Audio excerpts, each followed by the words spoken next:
Welcome to this Zentangle Quickie. My name is Heather Hartwick Gladden. I'm a Certified Zentangle Teacher. And today we're going to take a look at the Tangle Amalia from CZT Chrissie Frampton. Fellow CZT 20. We were in the same class together. It was so nice. All right. So this is a grid pattern. And let's see. I did a border. This is the outside of my grid. And we're going to do, okay, it's essentially going to be a 4-square butt. As you can see, I'm drawing more than what would be a 4-square. I will make a note, or I'd like to point out, on my step out, I focus in on, for most of the instructions, I focus in on one 4-square, so you can see it. And then show it in something like this. And one of the reasons was because the let's see what step it is. Step number 3 looks kind of confusing when you see it in a larger grid. So the nice thing about doing a video, which is part of why I do them, is because sometimes it just helps to have an explanation. But I thought the next best thing is just to focus in on one square. And then you can extrapolate, and then, you know, that one square, you can move it to the next square.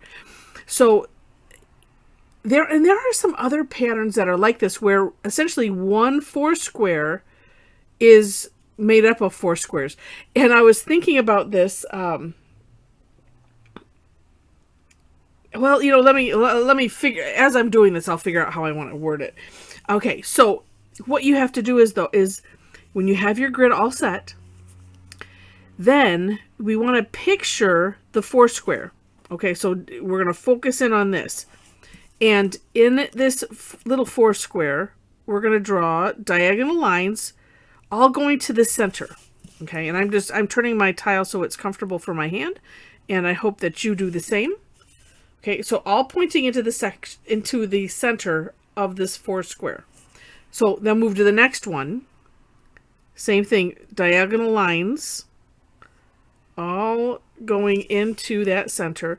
Now, of course, as you see, like here, for instance, you know, you could, you know, continue if you want. For our purposes, I wanted to make sure to just make that clear. Something else, too,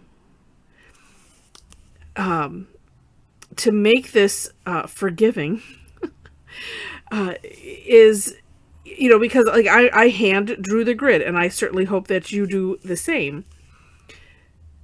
What makes it forgiving is going, you know, it's like, so whether you start in the center and go out, or, you know, to the out and go to the center, I would pause there. So for instance, so you can see, oh, there's a line here. You could certainly do that.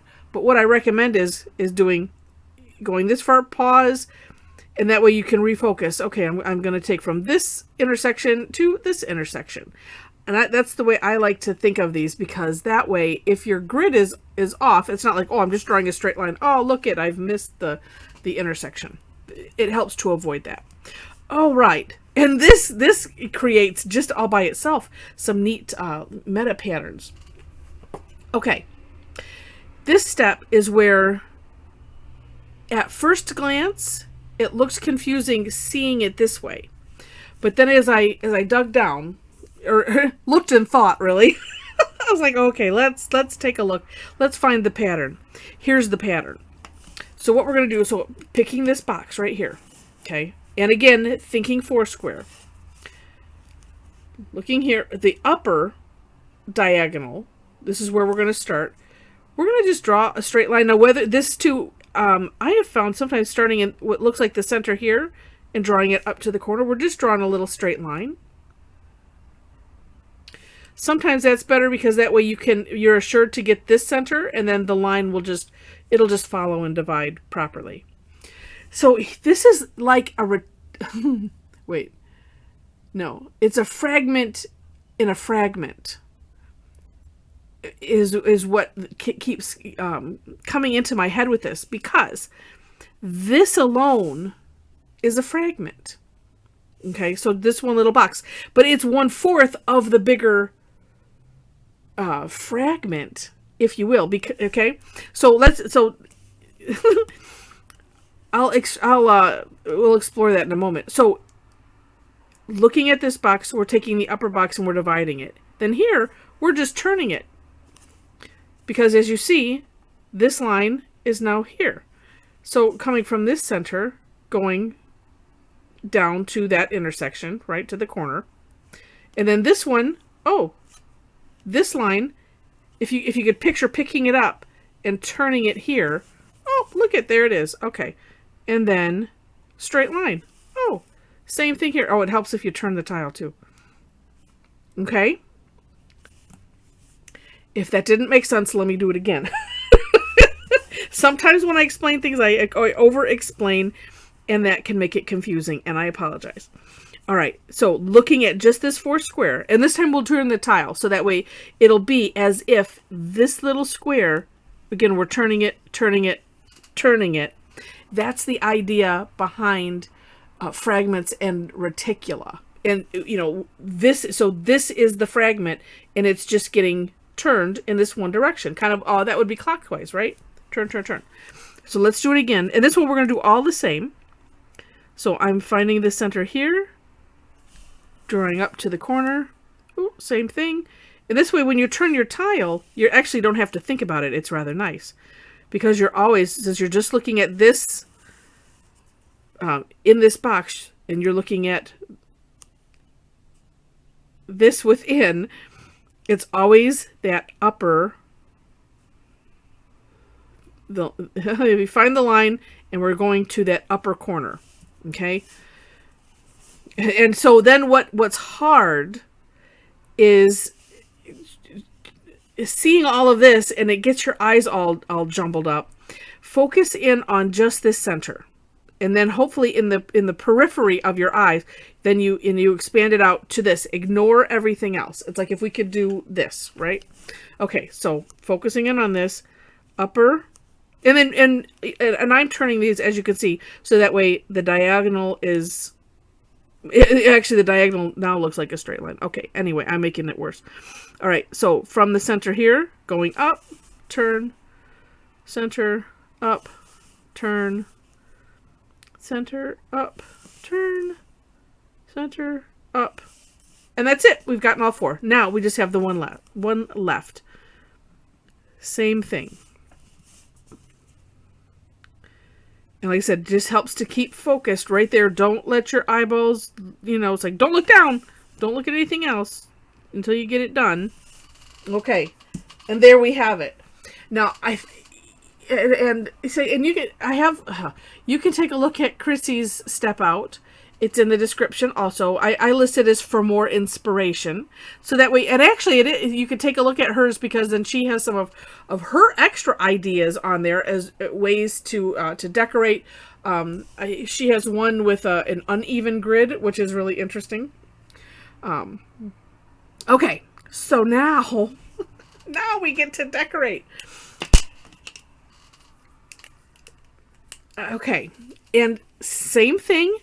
Focusing in on that 4 square, and if it helps, just look at this intersection, the middle of the 4, and let your eyes just go this far, and that's it. So what we're going to do is, taking a look at that first one we did, so where we divided it, we're going to take the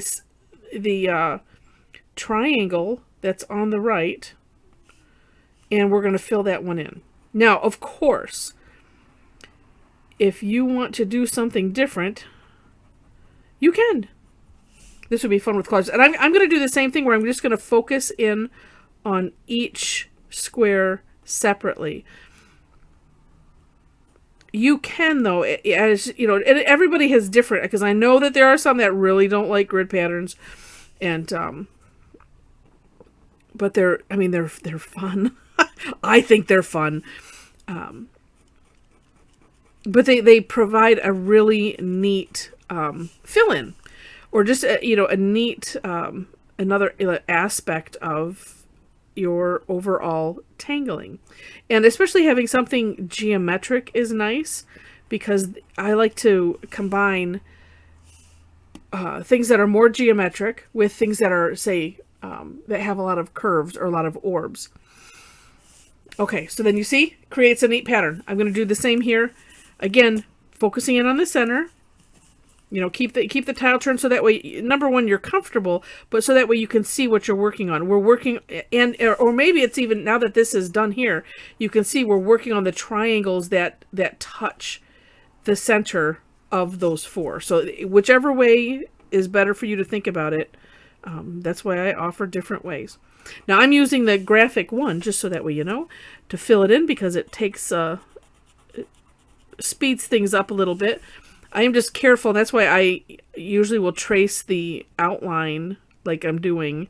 So that way, and then sometimes I miss a little bit like that, and I'll either try to fill it in with this, or I'll come back with the 01 and just get that little sliver that I missed.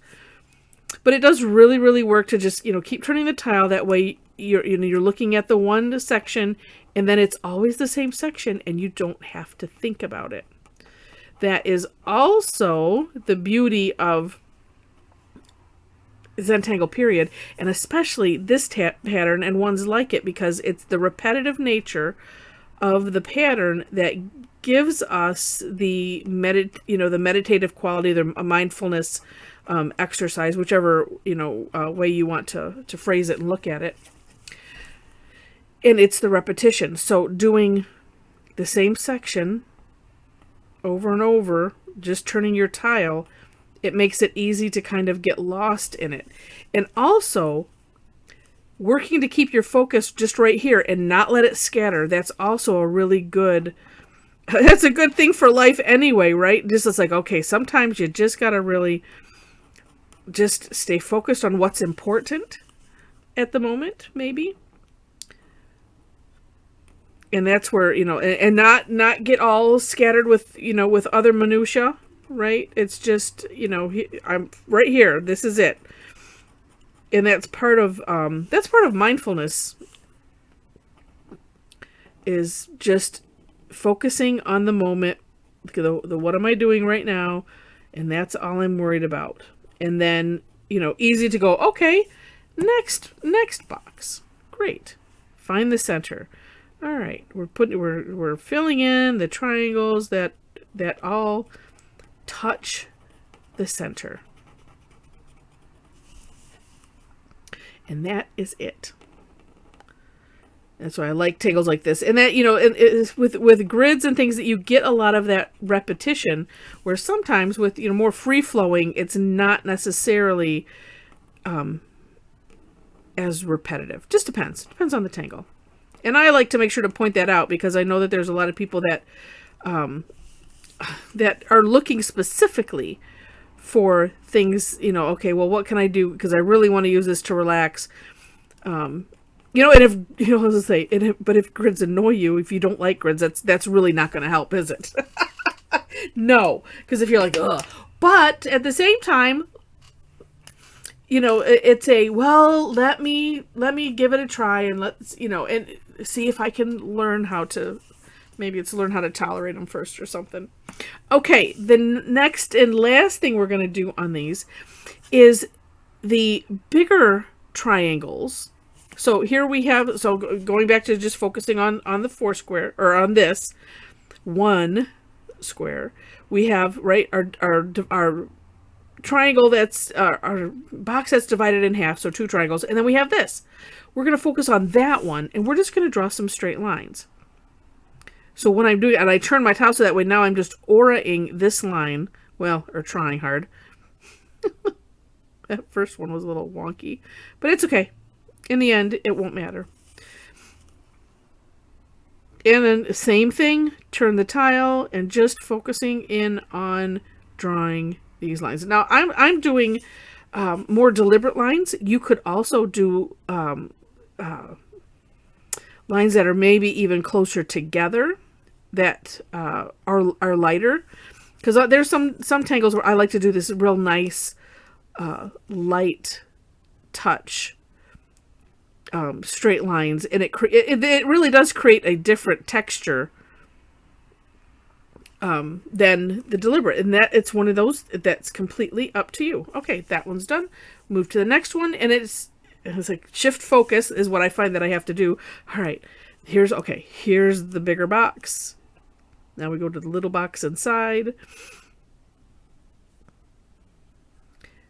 Other things you can do, and this is where on the For More Inspiration, Chrissie has different ways you could draw these lines. So let's see, I have a sample that I'll show you because I wanted to play a little bit more with the reticula and fragment idea, and I will show you what I did. And I had them all. I'll show you in a minute. I had them all coming from a certain point and kind of fanning out.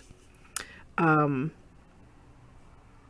trying to think what else she had on there. Oh, well, you could do this and then come back this way and make it more like a I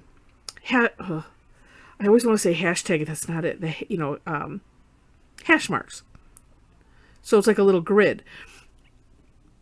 And I'm also going to dare say there are so many textures that you could use. Textures like the Tangle Stir It Up, Tipple, cheesecloth, things like that you could put in these. What's neat about what Chrissie has done here is without doing any shading, what we have like three, it's almost, we're shading with the pen. We have solid, we have semi-solid, and just plain, just the natural tile color. And I've used this idea on tangles like cubine, especially when I tangle on sugar cookies. And I do think I have a video. I think I have a class replay on that. I'm not sure. I'd have to go look. But you can tangle on cookies with edible, or what do they call it? Food writer markers. It's like markers with food coloring in them. And it was like, well, you can't really shade, but this is how you would shade. You would shade by doing hash lines like this, or hash marks. And, in other ways, there's, stippling, which is just the dots, or doing it where it's more of a crisscross, like a grid. They're all like different levels of shade with just the pen. So I think that was neat to incorporate that in with this. So I'm not going to do any other shading than that because I think it looks really cool. One thing you could do, though, is you could shade along the bigger grid line if you wanted to. But I think it looks really, really neat, just like that. And sometimes it's fun to have a tangle that has this level of contrast. This is also a nice thing when you have this level of contrast, and then pair it with something else that's maybe just lines where it's a little bit lighter, where this is a little bit darker. It's nice to have those in there. Now, I mentioned,